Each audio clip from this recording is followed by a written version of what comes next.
Section 1. You will hear a man phoning the customer services manager of a hotel to get information about holding a conference there. First, you have some time to look at questions 1 to 5.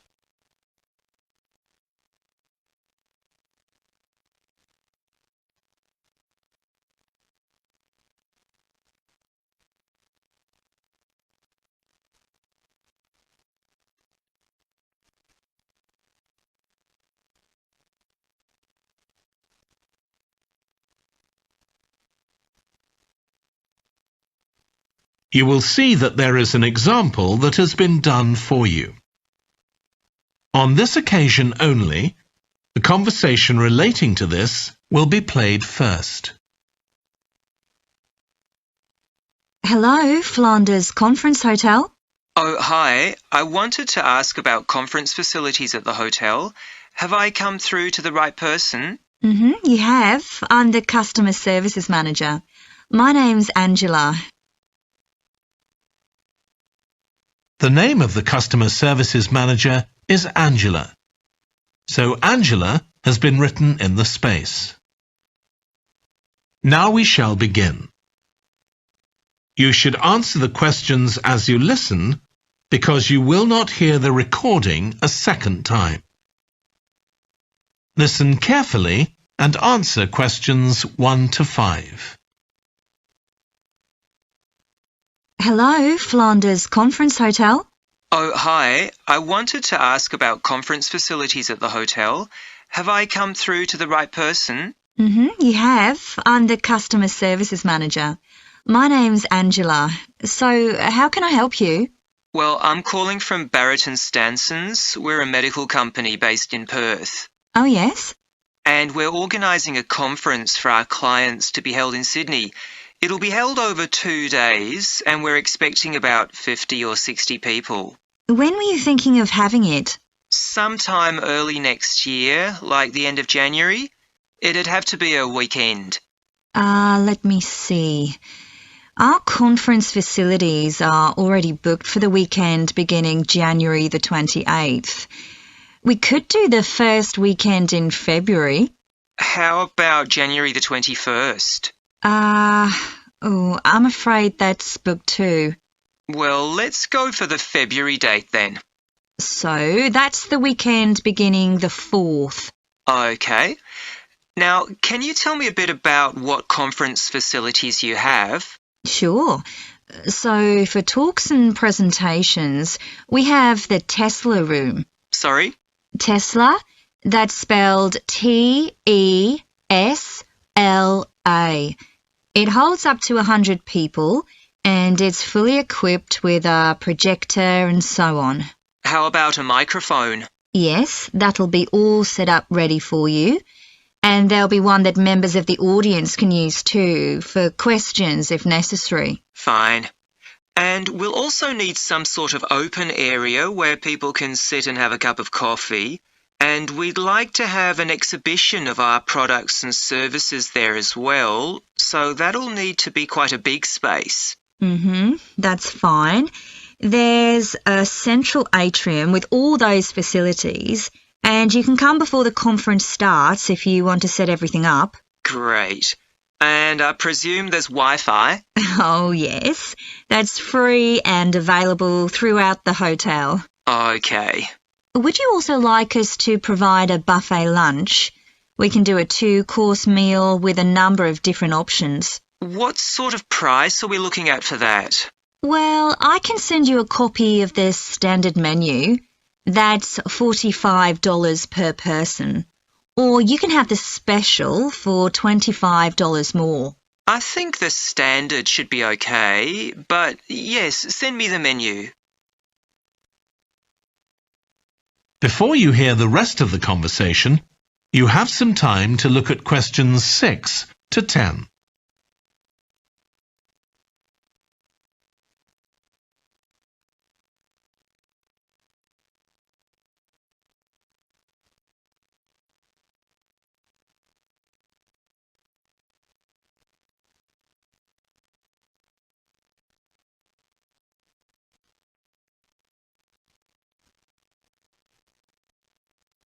Now listen and answer questions 6 to 10.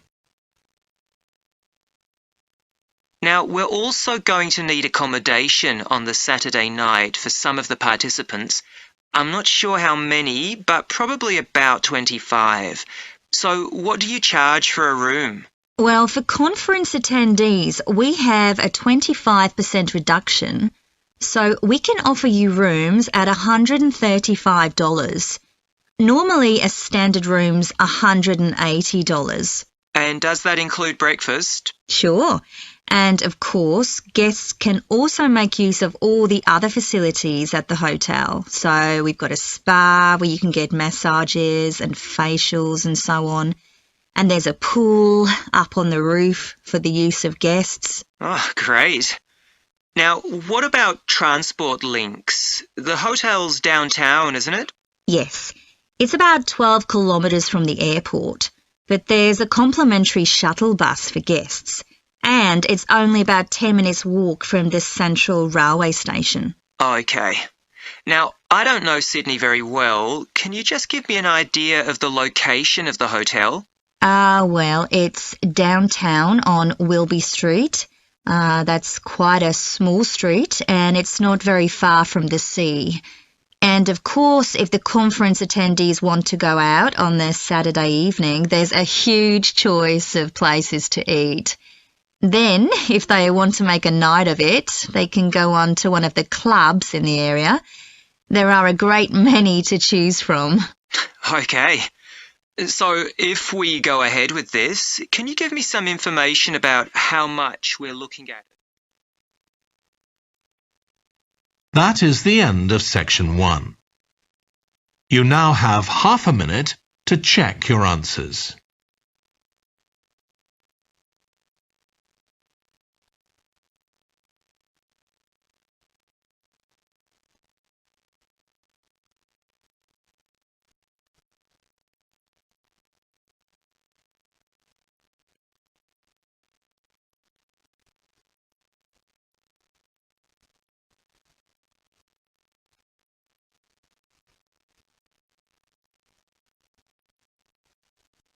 Now turn to section 2.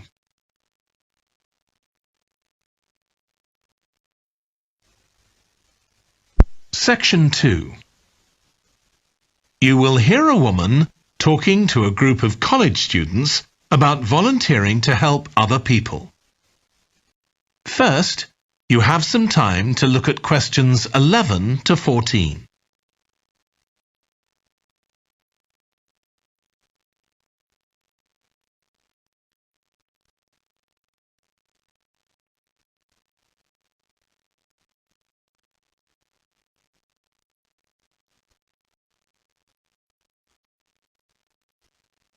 Now listen carefully and answer questions 11 to 14. Good morning. My name's Lucy Crittenden, and I'm the Director of Operations for an organisation that arranges volunteering in this part of the country. I'm hoping I can persuade one or two of you to become volunteers yourselves. Let me start by briefly explaining what we mean by volunteering.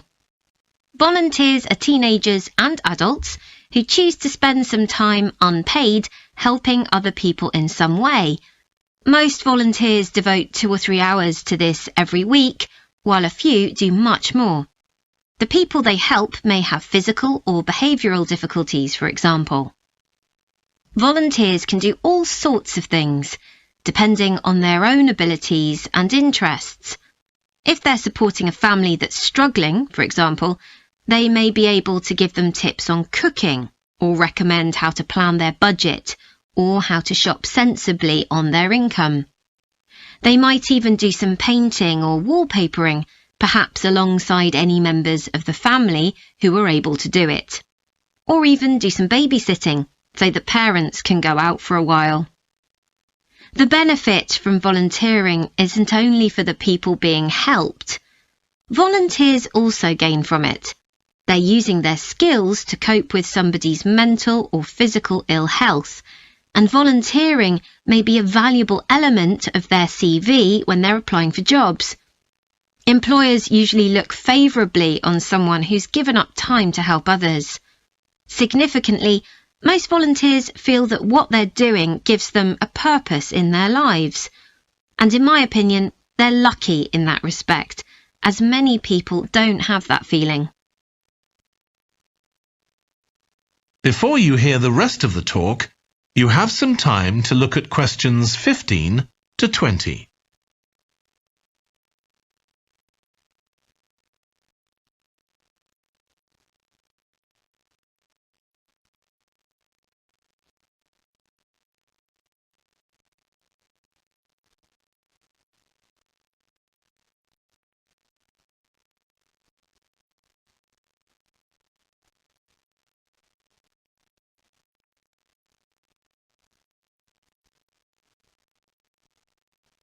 Now listen and answer questions 15 to 20.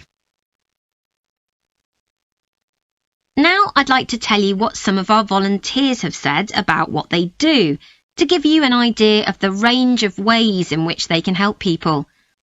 Habib supports an elderly lady who's beginning to show signs of dementia. Once a week they, along with other elderly people, go to the local community centre where a group of people come in and sing. The songs take the listeners back to their youth, and for a little while they can forget the difficulties that they face now. Our volunteer Consuela is an amazing woman. She has difficulty walking herself, but she doesn't let that stop her. She helps a couple of people with similar difficulties who had almost stopped walking altogether. By using herself as an example, Consuela encourages them to walk more and more. Min visits a young man who lives alone and can't leave his home on his own, so he hardly ever saw anyone. But together they go out to the cinema or to see friends the young man hadn't been able to visit for a long time. Tanya visits an elderly woman once a week.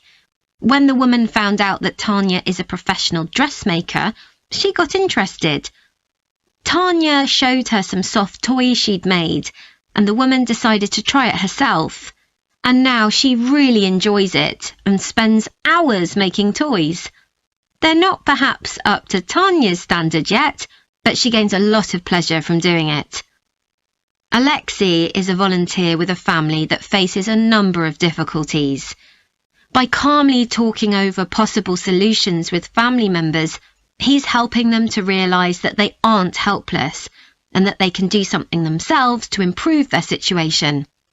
This has been great for their self-esteem. And the last volunteer I'll mention, though there are plenty more, is Juba. She volunteers with a teenage girl with learning difficulties who wasn't very good at talking to other people. Juba's worked very patiently with her, and now the girl is far better at expressing herself and at understanding other people. OK, I hope that's given you an idea of what volunteering is all about. Now I'd like to talk to you about... That is the end of section 2. You now have half a minute to check your answers.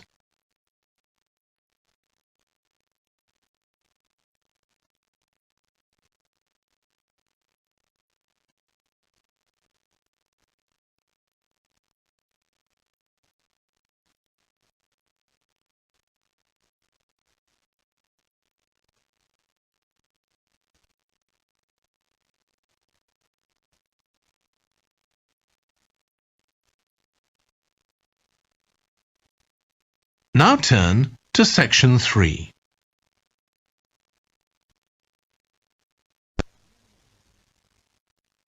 Section 3. You will hear a trainee music teacher called Joe talking to his supervisor about the school marching band that he has been given responsibility for. First, you have some time to look at questions 21 to 26.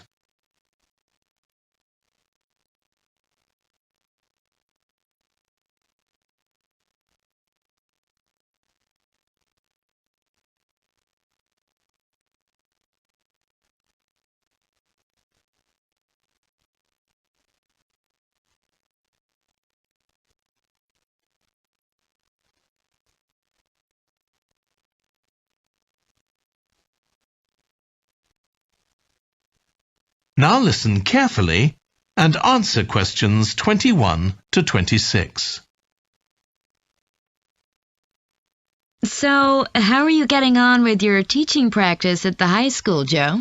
Well, I've been put in charge of the school marching band, and it's quite a responsibility.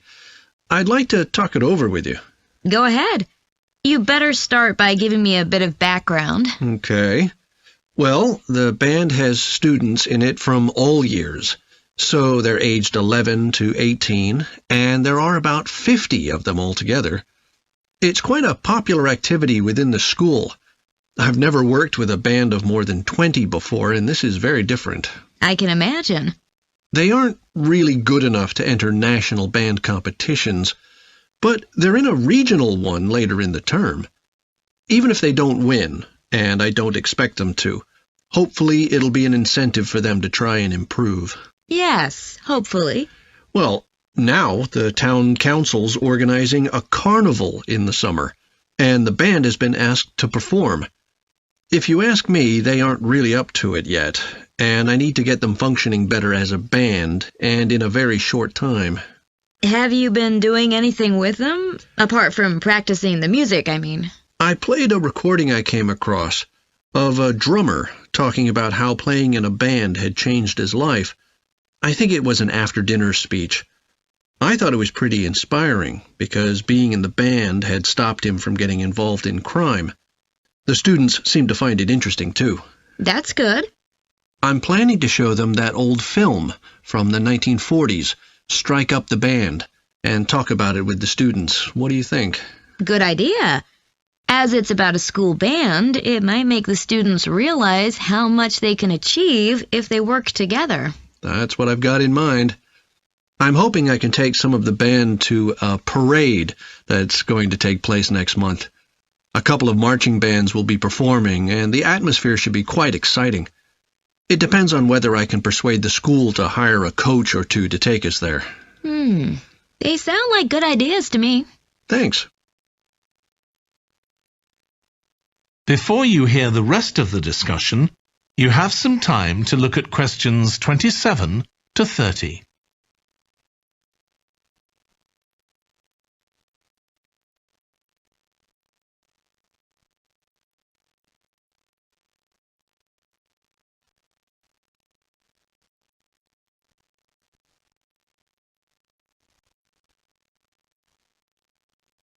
Now listen and answer questions 27 to 30. Can I tell you about a few people in the band who I'm finding it quite difficult to cope with? I'm sure you'll have some ideas about what I can do. Go ahead. There's a flautist who says she loves playing in the band. We rehearse twice a week after school, but she's hardly ever there. Then she looks for me the next day and gives me a very plausible reason. She says she had to help her mother, or she's been ill, but to be honest, I don't believe her. Oh dear. Any more students with difficulties? Plenty. There's a trumpeter who thinks she's the best musician in the band, though she certainly isn't. She's always saying what she thinks other people should do, which makes my job pretty difficult. She sounds a bit of a nightmare. You can say that again. One of the trombonists has got an impressive sense of rhythm and could be an excellent musician, except that he has breathing difficulties, and he doesn't really have enough breath for the trombone. He'd be much better off playing percussion, for instance, but he refuses to give up, so he ends up only playing half the notes. I suppose you have to admire his determination. Maybe. One of the percussionists isn't too bad, but he never seems to interact with other people, and he always rushes off as soon as the rehearsal ends. I don't know if there are family reasons or what, but it isn't good in a band where people really need to feel they're part of a group. There are others too, but at least that gives you an idea of what I'm up against. Do you have any thoughts about what I can do, Lizzie? That is the end of section 3. You now have half a minute to check your answers.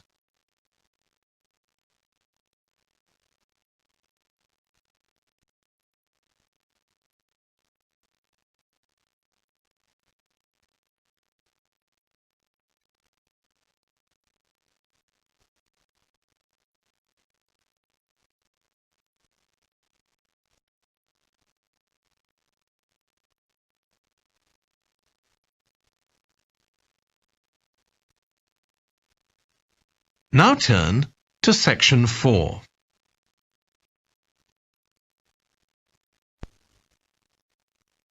Section 4. You will hear a British university lecturer in music talking about concerts in an arts festival. First, you have some time to look at questions 31 to 40.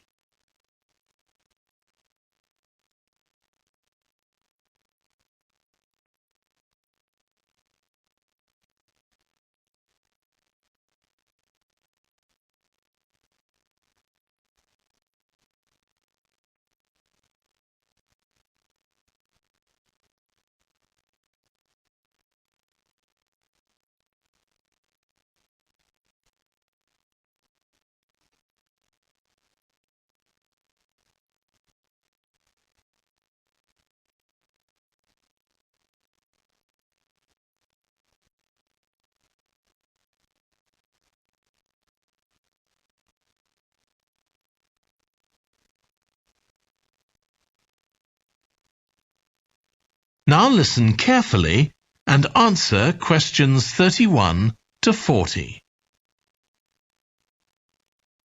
As you all know, the university is planning an arts festival for later this year, and here in the music department we've planned 3 concerts. These will be public performances, and the programme has just been finalised. The theme of the festival is links between the UK and Australia, and this is reflected in the music. Each concert will feature both British and Australian composers. I'll tell you briefly about the Australian music, as you probably won't be familiar with that. The first concert will include music by Liza Lim, who was born in Perth, Western Australia, in 1966. As a child, Lim originally learned to play the piano, like so many children, and also the violin. But when she was 11, her teachers encouraged her to start composing. She found this was her real strength, and she studied and later taught composition, both in Australia and in other countries. As a composer, she has received commissions from numerous orchestras, other performers, and festivals in several countries. Liza Lim's compositions are vibrant and full of energy, and she often explores Asian and Australian Aboriginal cultural sources, including the native instrument, the didgeridoo. This is featured in a work called The Compass. Her music is very expressive, so although it is complex, it has the power of connecting with audiences and performers alike. In the festival, we're going to give a semi-staged performance of the Oristaia. This is an opera in 7 parts, based on the trilogy of ancient Greek tragedies by Aeschylus. Lim composed this when she was in her mid-20s, and she also wrote the text, along with Barry Kosky. It's performed by 6 singers, a dancer, and an orchestra that, as well as standard orchestral instruments, includes electric guitar and a traditional Turkish stringed instrument. Lim wrote that because the stories in the tragedies are not easy to tell. The sounds she creates are also disturbing, and they include breathing, sobbing, laughing, and whistling. The work lasts around 75 minutes, and the rest of the concert will consist of orchestral works by the British composers Ralph Vaughan Williams and Frederick Delius.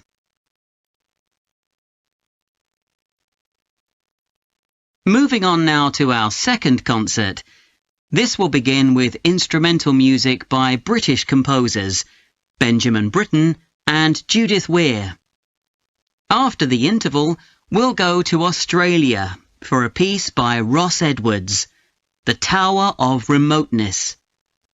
According to Edwards, the inspiration for this piece came from nature, when he was sitting alone in the dry bed of a creek, overshadowed by the leaves of palm trees, listening to the birds and insects.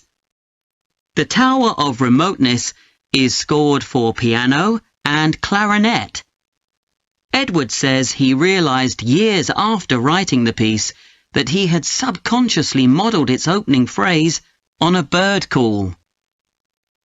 Ross Edwards was born in 1943 in Sydney, Australia, and studied at the Sydney Conservatorium of Music and the Universities of Adelaide and Sydney.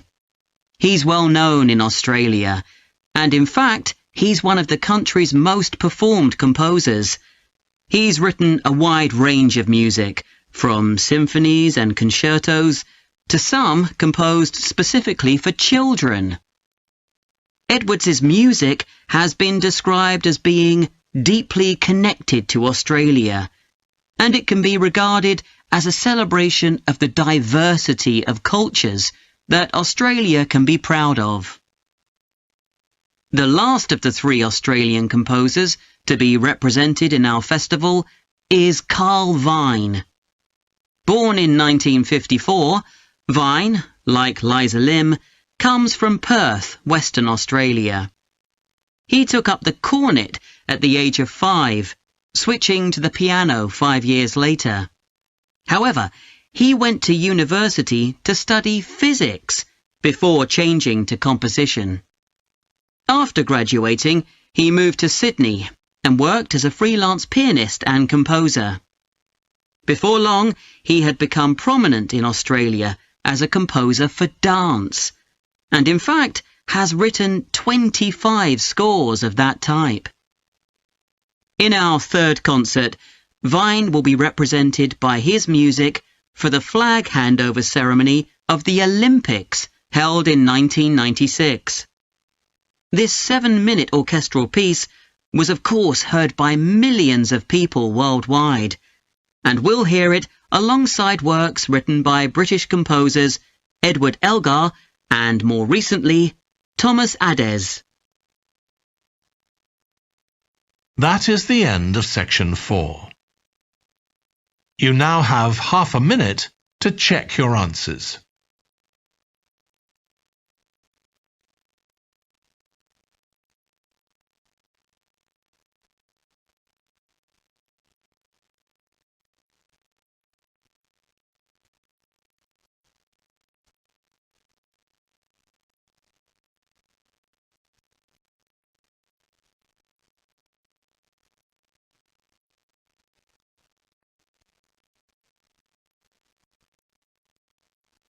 That is the end of the listening test. In the IELTS test, you would now have 10 minutes to transfer your answers to the answer sheet.